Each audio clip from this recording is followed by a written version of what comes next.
اعوذ باللہ من الشیطان الرجیم بسم اللہ الرحمن الرحیم یا صاحب الجمال ویا سید البشر من وجهك المنیر لقد نور القمر لا يمكن الثناء كما كان حقه بعد از خدا بزرگ توئی قصہ مختصر جزا اللہ عنا سیدنا و مولانا محمد صلی اللہ علیہ وآلہ وسلم ما هو اہلہ یا رب لک الحمد کما ینبغی لجلال وجہک وعظیم سلطانک رب اشرح لی صدری ویسر لی امری واحلل عقدۃ من لسانی یفقہوا قولی رب زدنی علما رب زدنی علما رب زدنی علما۔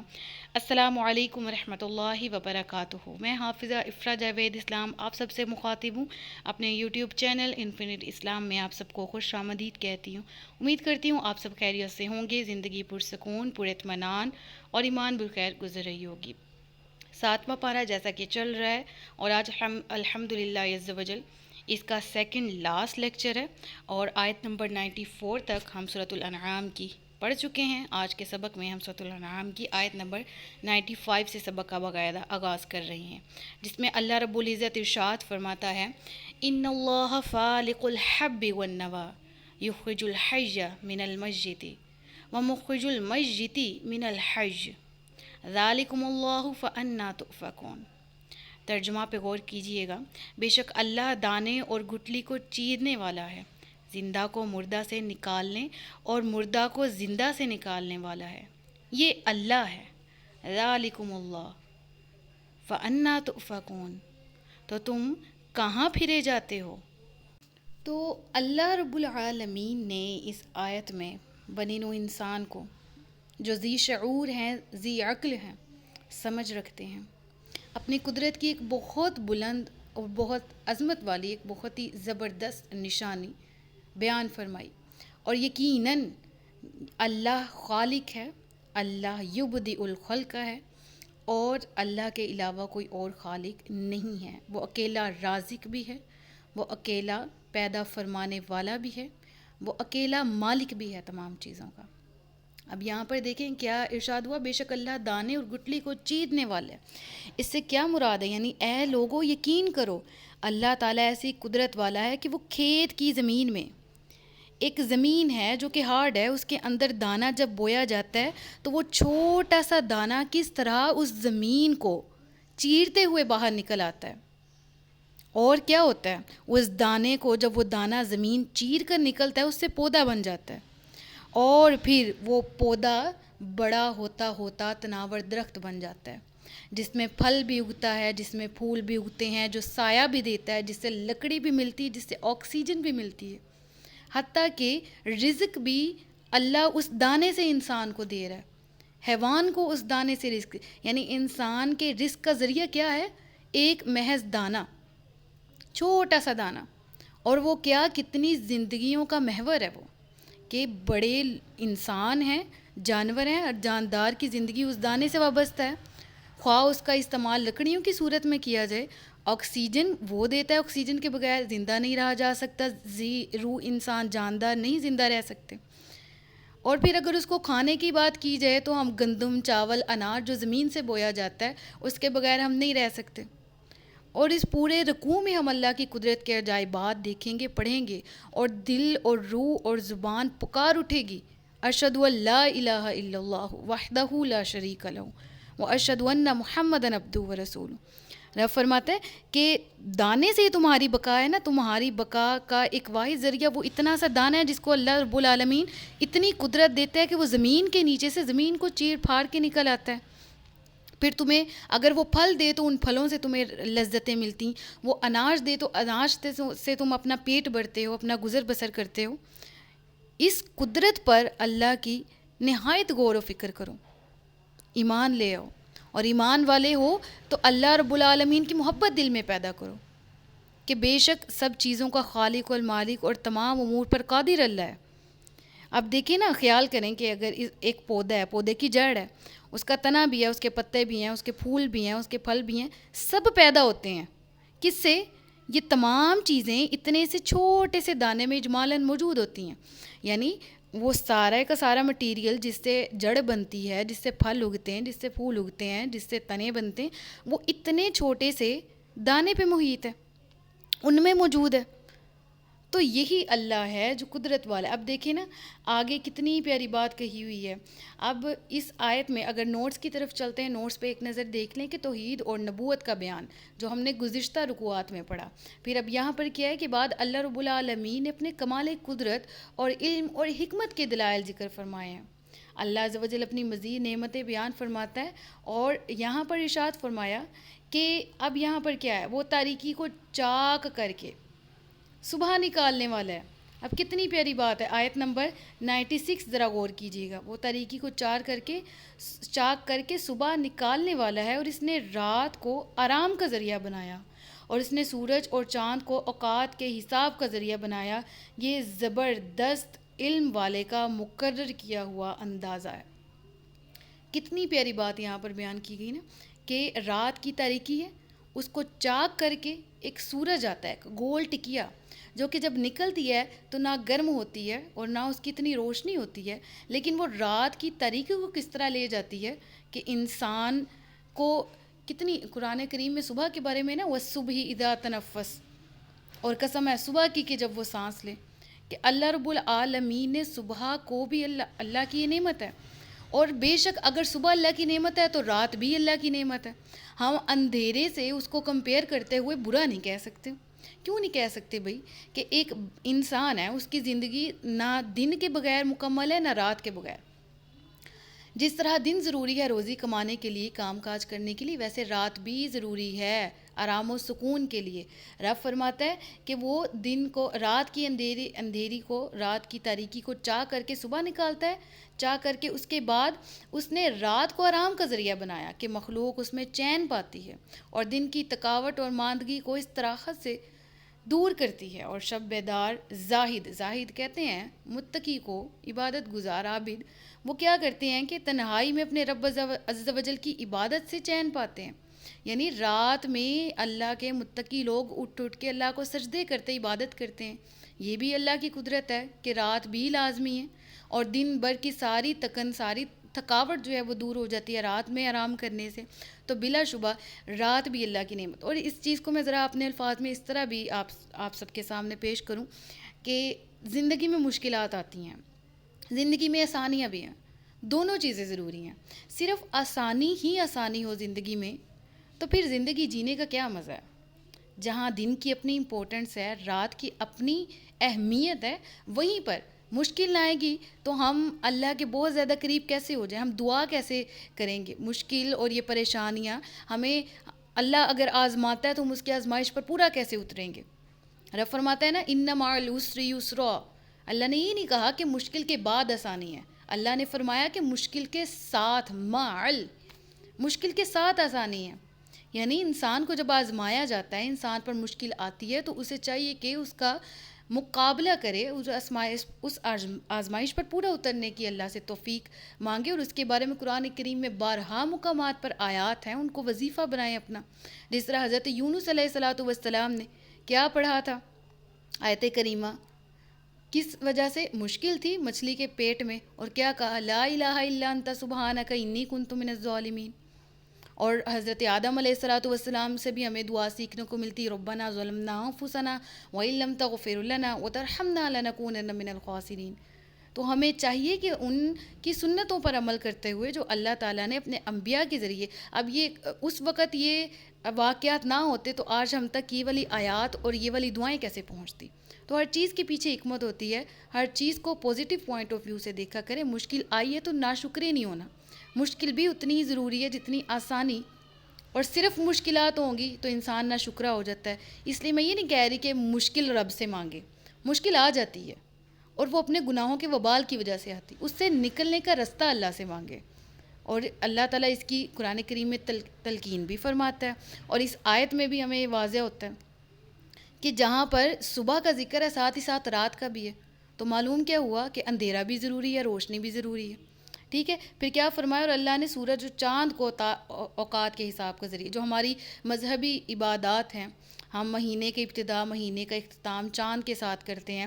اسی طرح سورج ہے وہ بھی اوقات کار بتاتا ہے. جو شمسی سال ہے وہ 365 دن کا ہوتا ہے. اسی طرح قمری سال ہم مسلمان جس پر ایمان رکھتے ہیں اور اس کے مطابق ہی اپنی جو مذہبی رسومات ہیں یا مذہبی جو عقائد جو ہم رکھتے ہیں، مذہبی تہوار ہیں، ان کو سیلیبریٹ کرتے ہیں. عید الفطر ہے، عید الاضحیٰ ہے، جس طرح عید میلاد النبی ہے، حضرت محمد صلی اللہ علیہ وآلہ وسلم کی ولادت مبارک کا جو مہینہ ہے. اسی طرح ہم شب برات، شب معراج، اس کے بارے میں ہمیں یہ ساری ڈیٹس ہیں نا، اسلامی ڈیٹس ہیں. تو اللہ رب العالمین فرماتا ہے کہ جہاں ان کو میں نے تمہارے لیے سورج کو جس طرح یہ ہمارے لیے ہیٹ پرووائڈ کرتا ہے، ہمیں روشنی دیتا ہے، ہمارے لیے بڑی چیزوں کے لیے امپورٹنس ہے سورج، اس کے ساتھ ساتھ ہم ڈیٹس کا حساب بھی رکھتے ہیں سورج اور چاند سے. پھر وہ ذالک تقدیر العزیز العلیم، یہ زبردست علم والے کا مقرر کیا ہوا اندازہ ہے. بے شک اللہ تبارک و تعالیٰ زبردست علم والا ہے. آگے پڑھتے ہیں. اور وہی ہے جس نے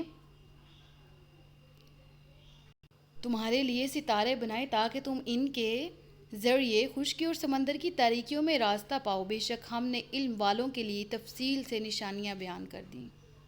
دیکھیں اب پچھلی آیت کا لاسٹ اور اس آیت نمبر 97 کا آغاز اگر ہم مل کے آپس میں جوڑیں تو جہاں پر سورج اور چاند اور اوقات کے جو حساب کتاب کا ذریعہ ہیں، وہاں پر تارے بھی ہیں. اب تارے جو ہیں وہ تاریخ نہیں بتاتے، تارے رستہ بتاتے ہیں. آپ کسی اولڈ بندے سے پوچھ لیں نا، آج کے دور میں بھی اپنے دادی سے یا دادا سے یا کسی بھی آپ کے گلی میں محلے میں کوئی اولڈ خاتون رہتی ہیں، ان سے اگر آپ بات کریں اور اگر وہ مرد حضرات ہیں بذات خود، تو وہ کسی مرد حضرات سے پوچھیں کہ ایسا ہوتا تھا کہ تاروں کو دیکھ کے رستے دیکھے جاتے تھے، تو یقیناً وہ کہیں گے ہاں. میری اپنی دادی ماں، اللہ تعالیٰ ان کو صحت و تندرستی والے، ایمان و عافیت والی زندگی عطا فرمائے، وہ خود اسٹل ابھی بھی تاروں کو دیکھ کے انہیں وقت پتہ لگ جاتا ہے، تاروں کو دیکھ کے انہیں رستہ وغیرہ اس طرح معلوم ہو جاتا ہے. کیونکہ پہلے دور میں گھڑیاں نہیں تھیں، پہلے دور میں گوگل میپس نہیں تھے، پہلے دور میں یہ نیویگیشنز اس طرح کا کچھ نہیں تھا. تو کیا ہوتا تھا؟ اب اس دور میں کیا ہم کہیں تاروں کی امپورٹنس نہیں ہے؟ بالکل بھی ہم ایسا نہیں کہہ سکتے. اب دیکھیں اگر دور جدید آ گیا ہے تو اس نے مدد تو اولڈ چیزوں سے لی ہے نا. اب تارے اگر رات کو آسمان پہ نہ ہو، چاند نہ ہو، تو ہم تو رات کی وحشت سے، تاریکی سے ہی ہمارے دل باہر آ جائیں. تو ہم رات میں بھی ایک دوسرے کو دیکھ سکتے ہیں، رات میں ایک جگہ سے دوسری جگہ سفر کر سکتے ہیں. یہ کس وجہ سے ممکن ہوا؟ آسمان کو سجانے کی وجہ سے. اور اللہ تعالیٰ نے تاروں سے آسمان کو سجایا. یہ نوٹس کو ایک دفعہ پڑھ لیجیے گا آپ یہاں سے. اگلی آیت پڑھتے ہیں. وہ یہ جس نے تم کو ایک جان سے پیدا کیا، پھر کہیں ٹھکانہ ہے اور کہیں امانت رکھنے کی جگہ ہے. بے شک ہم نے سمجھنے والوں کے لیے نشانیاں تفصیل سے بیان کر دی ہیں.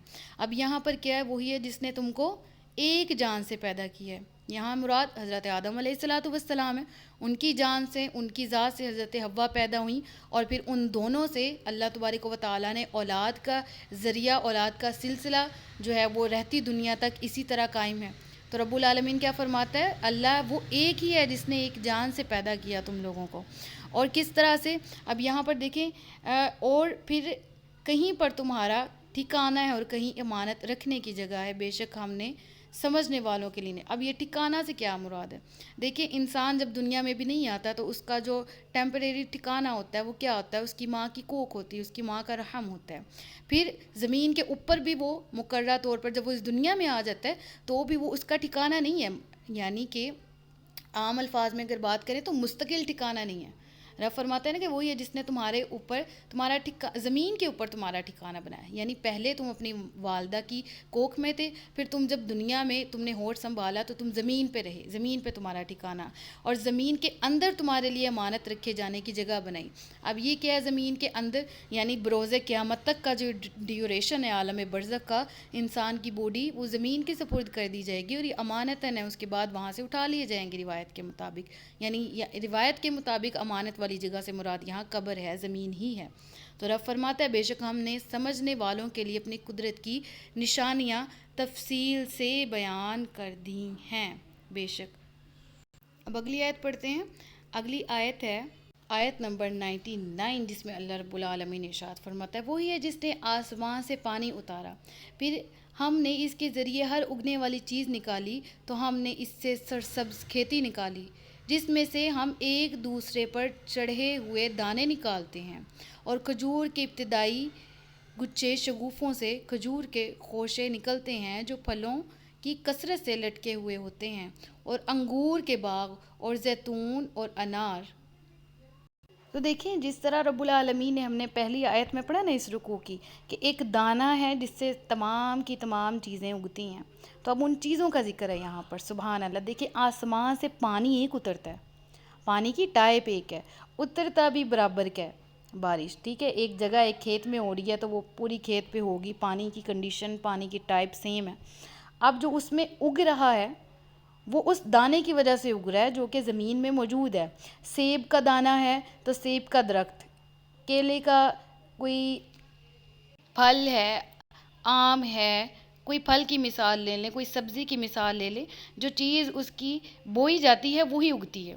اب پانی سیم ہے لیکن اگنے والی اشیاء مختلف ہیں، تو اللہ کی قدرت کی یہ بہت بڑی نشانی نہیں؟ کیا کوئی مخلوق میں سے ایسا کر سکتا ہے؟ کیا وہ معبودان باطل جو بتوں کی طرح تم لوگ ان کو سجا کے پوجتے ہو، یا تم لوگ سورج چاند ستاروں کی پرستش کرتے ہو، یا تم کسی کو بھی اللہ تبارک و تعالیٰ کے علاوہ عبادت کے لائق سمجھتے ہو، نعوذ باللہ، تو کیا وہ اس چیز پر قادر ہیں جو اللہ رب العالمین کی ذات کر رہی ہے، جو اللہ کی قدرت ہے؟ بالکل بھی نہیں، کسی کی اوقات ہی نہیں ہے یہ سب کچھ کرنے کی۔ اللہ کی شان کیا ہے؟ اللہ فرماتا ہے کہ قدرت کی عظیم نشانی کیا ہے؟ وہ ایک دانہ تھا جسے تمہارے نفع کے لیے زمین میں جگہ دی، اس نے زمین کو پھر پھاڑا، اور اس سے قسم قسم کے، کوئی زمین میں کسی جگہ پر پھل اگ رہے ہیں، کہیں پر طرح طرح کے پھلوں کی پیدائش ہو رہی۔ اب پھلوں کی بھی مختلف اقسام، کچھ بہت میٹھے ہیں، کچھ کھٹے میٹھے ہیں۔ اسی طرح سبزیاں ہیں، ہم کہتے ہیں یہ میٹھے آلو ہیں، یہ پھیکے آلو ہیں، سمجھ آئی؟ سبزیوں تک میں ٹیسٹ ہے، اور صرف میٹھا پھیکا نہیں، نمکین ہونا وغیرہ وغیرہ، اور یہ پھیکا ہونا بھی کوئی بری بات نہیں ہے، اچھی ہنڈیاں بنتی ہے اگر آلو اس طرح کے ہوں۔ یعنی ہم لوگوں کے ذائقے کے مطابق، ہم لوگوں کے ٹیسٹ کے مطابق، ہم لوگوں کی آسانی کے مطابق اللہ تعالیٰ نے ہمیں پھل اور سبزیاں عطا فرمائیں، اور بے شمار۔ پانی ایک ہے جو ملتا ہے، لیکن جو زمین دیتی ہے وہ بہت طرح کا ہے، اور زمین اللہ کے حکم سے دیتی ہے، اور جو کچھ وہ اگاتی ہے اللہ کے حکم سے، اللہ کی حکم کی پیروی کرتے ہوئے، وہ فرما برداری سے اگاتی۔ اللہ فرماتا ہے یہ کس کی قدرت کی نشانی ہے؟ اللہ رب العالمین کی بلا شبہ یہ قدرت کی بہت بڑی دلیل ہے کہ رنگا رنگ قسم کی اجزاء جو ہیں وہ زمین سے اگ رہے ہیں۔ پانی کی قسم ایک ہی ہے، لیکن پھل، سبزیاں اور دانہ وغیرہ یہ تمام کی تمام جو چیزیں ہیں ان کی ٹائپس مختلف ہیں۔ پھر رب العالمین نے پھلوں کی کیفیت یہاں پر بیان کرائی ہے کہ اب دیکھیں، اب یہاں پر جن جن پھلوں کی ذکر ہے نا، اول تو ایک چیز ذہن میں رکھ لیں، مینٹیلٹی سیٹ کر لیں کہ جن کا اللہ تبارک و تعالیٰ نے ذکر قرآن میں کیا ہے وہ پھلوں کی یقیناً دوسرے پھلوں کی نسبت فضیلت ہوگی ان کی، ٹھیک ہے؟ جن سبزیوں کا ذکر قرآن میں ہے دوسروں کی نسبت ان کی فضیلت ہوگی، جن کو افضل کہا گیا ہے وہ افضل ہیں۔ اب دوسرا ایک ذہن میں وسوسہ اٹھتا ہے کہ کیا باقی کی نعمتیں ویسی نہیں ہیں جیسا ان کا ذکر ہے؟ ان کے علاوہ بھی تو بہت سی چیزیں اگتی ہیں۔ تو دیکھیں اہل عرب میں اس دور میں جو چیزیں فیمس تھیں نا، جیسے قرآن کریم میں بارہا جگہ پر ارشاد ہے تمہیں مال نہ تمہیں نفع نہ دے گا، نہ تمہارا مال، نہ تمہارے بیٹے۔ تو بیٹیوں کا ذکر بار بار کیوں نہیں آیا وہاں پر؟ کیونکہ اس دور میں مینٹیلٹی یہ تھی، بیٹیوں کو تو ویسے ہی زندہ مار دیا کرتے تھے، درگور کر دیا کرتے تھے، لیکن بیٹوں کو وہ اپنا فخر پراؤڈ سمجھتے تھے کہ جس کے 9 بیٹے ہیں، 11 بیٹے ہیں وہ بندہ امیر ہے، جس کے پاس جانور زیادہ ہیں وہ بندہ امیر ہے، اس کے تو کوئی قریب ہی نہ جائے، اس کا روب ہے، اس کی پرسنالٹی بہت ہے وغیرہ۔ تو رب العالمین نے پھر ان کو ان کے ذریعے ڈرایا کہ تمہیں اگر تمہارے پاس عمل نہیں ہے تو تمہارے بیٹے بھی تمہارے کام نہیں آئیں گے۔ پھر اسی طرح یہاں پر پھلوں کا ذکر ہے تو اہل عرب کو یہ کہ تم غور کرو، جو تم چیزیں شوق سے کھاتے ہو، جن چیزوں کی تم غلہ بانی پسند کرتے ہو، جن چیزوں کی تم کھیتی اگانا پسند کرتے ہو، یہ اگر تم زمین میں بو رہے ہو تو اس کو اگانے والا کون ہے؟ ٹھیک ہے؟ اور بلا شبہ ان کی فضیلت ہے، اگر سائنٹیفکلی ان کا مطالعہ کیا جائے، آپ سرچ کیجئے اس کو اپنے متعلق ان پھلوں کو، اور ضرور اللہ کی نعمتوں کا شکر ادا کیا کریں۔ نعمتوں کا شکر کیا ہے کہ ان کو کھایا بھی جائے، ان کو اللہ کی راہ میں دیا بھی جائے، اور زیادہ سے زیادہ تقسیم کیا جائے، اور زیادہ سے زیادہ ذکر کیا جائے ان نعمتوں کا۔ پھر آیت کا اگلا حصہ پڑھ لیتے ہیں ساتھ ہی، جس میں فرماتا ہے کہ آیت کے پچھلے حصے سے تھوڑی سی چیز جو اینڈ پہ رہ گئی تھی، اور انگور کے باغ اور زیتون اور انار نکالے جو کسی وصف میں ایک دوسرے سے ملتے ہوتے ہیں اور کسی وصف سے جدا ہوتے ہیں، یعنی صفت سے، ذائقے کے اعتبار سے، رنگت کے اعتبار سے۔ اب اگر میں ایک بہت ہی چیز بچپن میں غور کرتی ہوتی تھی، وہ یہ کہ جو پھول گوبھی ہوتی ہے وہ ریسیمبل کس سے کرتی ہے؟ درخت سے، گنے درخت سے۔ اس کو توڑیں اندر سے، ایک اس کا ذرا سا حصہ نکالیں تو ایسے لگتا ہے کہ اتنا بڑا درخت ہے جو کسی ویسی پارک میں، کسی گارڈن میں لگا ہو اور وہ بہت پرانا ہو، ایسی نا اس کی شیپ۔ تو بعض شیپس میں ایک دوسرے جیسے ہیں، بعض ذائقے میں ایک دوسرے جیسے ہیں، اور بعض مختلف ہیں، بالکل ٹوٹلی 100%۔ رب فرماتا ہے تم درخت کے پھل اور اس کے پکنے کی طرف دیکھو جب وہ پھل دے، بے شک اس میں ایمان والوں کے لیے نشانیاں ہیں۔ تمام تر انعامات کا ذکر فرمایا گیا ان آیات میں۔ اب آخری آیت غور و فکر کرنے والوں کے لیے ہے۔ آخری آیت کفار مکہ کے لیے بھی تھی، ہر دور کے مشرکین، ہر دور کے مرتد، ہر دور کے منافق، ہر دور کے کافر کے لیے، اور ساتھ ہی ساتھ مسلمانوں کو بھی اس سے سیکھنا چاہیے کہ اتنی نعمتیں جو ہمارے پروردگار نے ہمارے لیے کریٹ کر رکھی، بنا رکھی ہیں صرف ہمارے فائدے کے لیے، ذرا دیکھیے تو صحیح رب کیا فرمایا ہے۔ اور لوگوں نے جنوں کو اللہ کا شریک بنا لیا، حالانکہ اللہ نے تو پھر سے پڑھتی ہوں، اور لوگوں نے جنوں کو اللہ کا شریک بنا لیا، حالانکہ اللہ نے تو ان جنوں کو بھی پیدا کیا ہے۔ تو لوگوں نے اللہ کے لیے جہالت سے بیٹے اور بیٹیاں گھر لیں۔